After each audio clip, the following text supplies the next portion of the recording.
অবশেষে জীবন যুদ্ধে হেরেই গেলেন নায়িকা তানিন সুভা।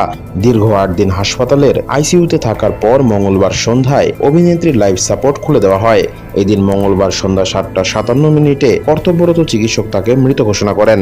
এদিকে তানিনের অকাল মৃত্যুর পর সামাজিক যোগাযোগ মাধ্যমে নতুন করে আলোচনা এসেছে তার তাবিজ কুফরির প্রতি একসময়ের অবিশ্বাস থেকে পরে বিশ্বাস জন্মানোর কথা, কেননা তিনি এর শিকার বলে মনে করতেন।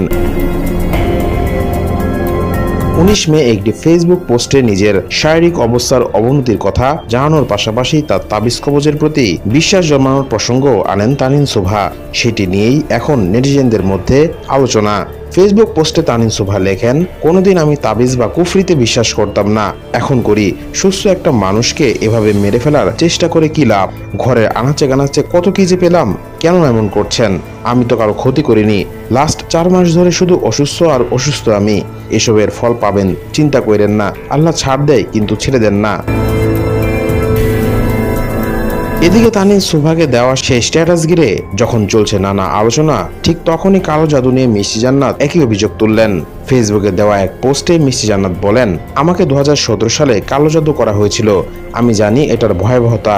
আমি কলকাতার একটা হাসপাতালে আইসিইউতে ছিলাম ২২ দিন। আমার সমস্ত শরীরে পানি জমেছিল। তখন আমার মিডিয়াতে টপ হাইপ ছিল, একের পর এক সিনেমা ছিল। তারপর থেকে আমি সব কাজ কমিয়ে দিয়েছি। ঢাকাই সিনেমার এই অভিনেত্রী বলেন, আমাকে হুজুরের কাছে দেখানো হয়েছে অনেকবার। যখন আমি ভালো কিছু করতে যাই, একটা গ্রুপ আমার পেছনে পড়ে থাকে। তারা বারবার চায় আমি যেন মরে যাই।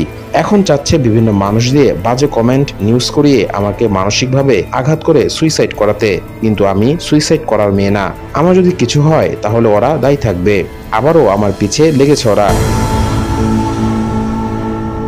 যাদের বিরুদ্ধে অভিযোগ তাদের নামগুলো ডায়েরিতে লিখে রেখেছেন জানিয়ে মিষ্টি জান্নাত বলেন, নামগুলো আমার ডায়েরিতে আছে।